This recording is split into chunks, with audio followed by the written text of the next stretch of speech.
شوف أنا أعطي لك شيء عملي علشان ننقل للمشاهدين ولك اهتمامنا بمعاناة الناس. احنا لما وصلنا لعدن كمجلس قيادة وجلسنا في الفترة الأولى يمكن شهور 3 أشهر، جاني خبر من عدن أن هناك جمعية خيرية بتقوم بتقديم وجبات ل50,000 وجبة للفقراء والمعدمين، وهي عبارة عن روتي وفاصوليا. دعيتهم الجمعية، دعيتهم قلت لهم كم تقدموا الآن؟ قالوا نقدم 50,000 وجبة. قلت لهم كم تشتوا من الحكومة ومن المجلس علشان ترفعوها إلى 100,000؟ قالوا نشتري مليار ريال.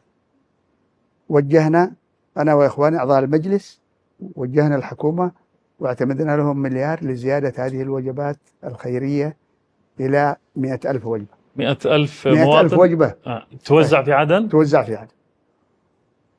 وقلت لهم أرجوكم أنه تتوسعوا في المحافظات.